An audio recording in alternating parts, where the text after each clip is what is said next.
So, here it is, the 2025 Porsche Macan EV. And it arrives with a massive question, one that could shape the next decade of performance cars. Can an electric SUV that weighs over 2.5 tons actually feel like a Porsche? The team from Stuttgart, a brand built on flat-six engines and telepathic handling, is making a bold promise. They aren't just saying this is a good electric SUV. They're calling it the new king of the premium electric segment. But let's be real. The world is full of fast EVs.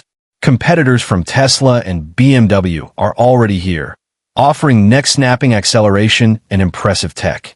Is a Macan EV just a clever marketing exercise, a shared platform with a fancy badge on the hood?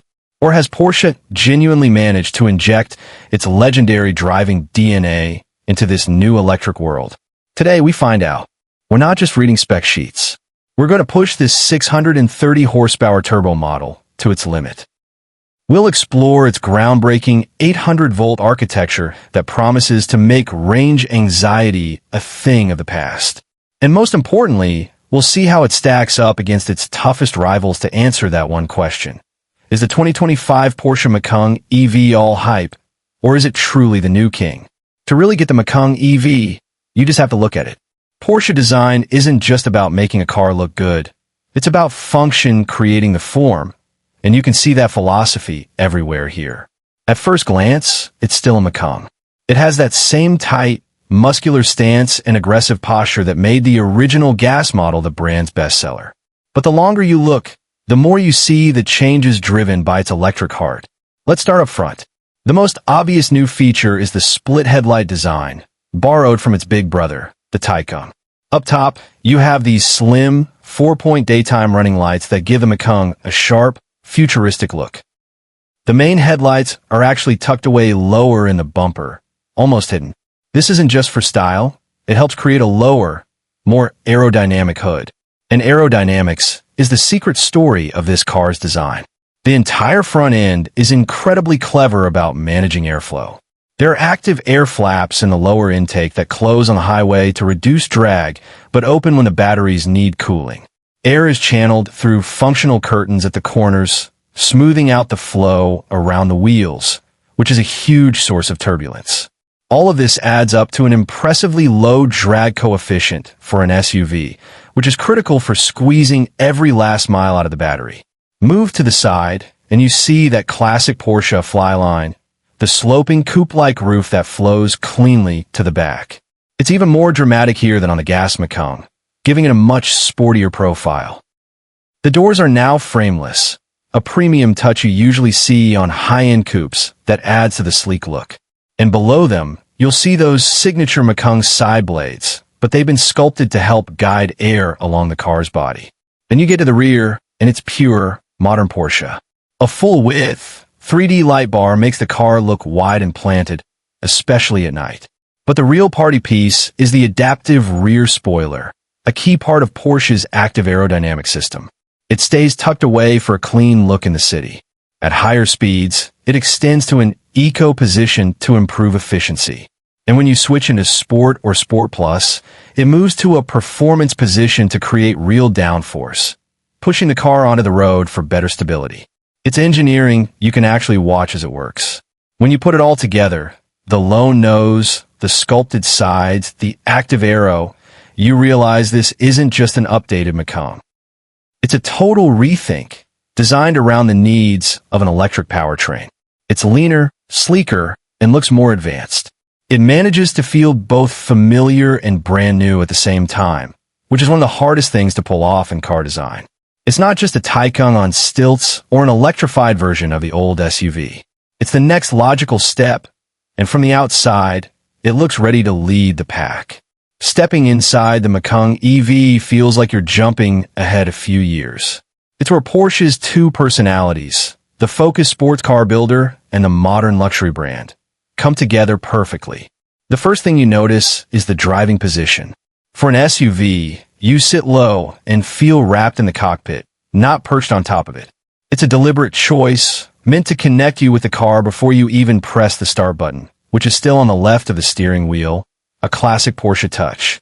Your eyes immediately go to the beautiful 12.6-inch curved instrument cluster. It's a freestanding digital screen that looks like it's floating behind the wheel. The clarity is fantastic, and you can customize it to show a classic 3-dial layout, a full-screen map, or a minimal view with just your speed and range. Everything is controlled from the steering wheel, which, in our turbo model, has that iconic drive mode selector. Being able to twist a dial to switch from normal to Sport Plus is a simple, satisfying action that never gets old.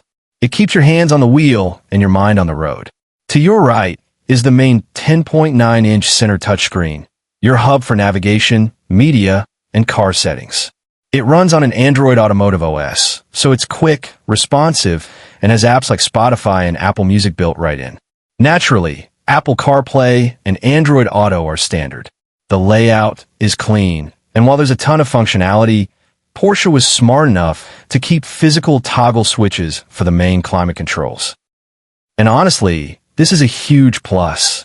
In a world where car makers are burying basic functions in menus, being able to adjust the temperature with a quick click is a big win for safety and convenience. It's the perfect mix of high-tech screens and old-school common sense. But then there's the feature that's bound to start conversation. The optional 10.9-inch passenger display. This is a separate screen just for your front seat passenger, letting them control music, look up destinations, or even stream video while you're driving. You might be thinking, isn't that distracting? Porsche already thought of that. A special filter makes the screen totally invisible from the driver's seat. Is it a gimmick? Maybe for some. But on a long road trip, it could be a game changer, turning your passenger into a real co-pilot and DJ. We'd love to hear what you think in the comments. Is a passenger screen something you'd actually use? The tech doesn't stop there. The Macan EV also offers an advanced augmented reality head-up display. This isn't just your typical HUD showing your speed. It projects animated arrows that seem to float over the exact street you need to turn onto, which makes navigating tricky intersections incredibly easy. And Porsche even engineered it to work perfectly with polarized sunglasses, a small detail that a lot of other car makers miss. Beyond the screens, the material quality is just exceptional. Everything you touch feels solid and expensive. The leather is soft, the metal trim is cool to the touch, and you can get sustainable options like Racetex microfiber, a high-quality, non-animal material that feels great. The ambient lighting is another highlight. It not only sets the mood, but also serves a purpose, pulsing to show the vehicle is charging or flashing to warn you about a potential hazard in your blind spot. All told, the interior of the Macan EV is a massive success. It feels incredibly modern without being cold or confusing. It's filled with cutting-edge tech that's actually useful, not just for show. And most importantly, it never forgets about the driver. It's a space that's comfortable enough for a long journey, but focused enough for a fun drive. It's a cabin that absolutely feels worth the price and sets a new standard for what an electric SUV interior should be. A Porsche has to be a brilliant car to drive, that's a given. But an SUV, even one from Porsche, has to do more. It has to handle daily life, weekend trips, grocery runs, and hauling the occasional big thing from IKEA. So, the question is, did Porsche sacrifice practicality for performance and style? Let's start with the back seats. This was a weak spot for the old gas Macan, but the new electric platform brings some nice improvements. The wheelbase is longer, which directly translates to more legroom for rear passengers. Getting in is easy, and once you're there, the space is surprisingly good. An average-sized adult will have plenty of knee room, and despite that sloping roofline, headroom is fine too. It's a noticeable improvement that makes the back seats genuinely comfortable for adults on longer trips. The rear cabin also feels premium, with its own climate controls and available heated seats. Now, what about cargo space?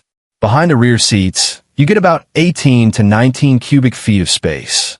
That's plenty for a week's worth of groceries, a couple of suitcases, or your golf clubs. It's a well-shaped area with a flat floor. If you need more room, the rear seats fold down in a useful 40/20/40 split, opening up the cargo hold to nearly 50 cubic feet. This makes the Macan surprisingly versatile for hauling larger items. But one of the best parts of an EV platform is the front trunk, or frunk, and the Macan EV delivers. Pop the hood, and you'll find a neat, lined compartment with about 3 cubic feet of space. It's not massive, but it's the perfect place to store your charging cables, keeping them separate from your luggage. It's also great for a backpack or a bag of takeout food you don't want smelling up the cabin. Beyond the big spaces, Porsche got the little things right too. The door pockets are a decent size, there are plenty of cup holders, and you get a good storage bin under the center armrest. But maybe one of the smartest practical features is having charging ports on both sides of the car. Both can handle AC charging, while the driver's side also takes high-speed DC fast charging. This might sound like a small thing, but if you've ever had to stretch a charging cable across your car in a parking garage, you know this is a game changer for convenience. So, has practicality been sacrificed? The answer is a clear no. While it might not have the massive cargo numbers of a Tesla Model Y, the Macan EV is more than practical enough for most people.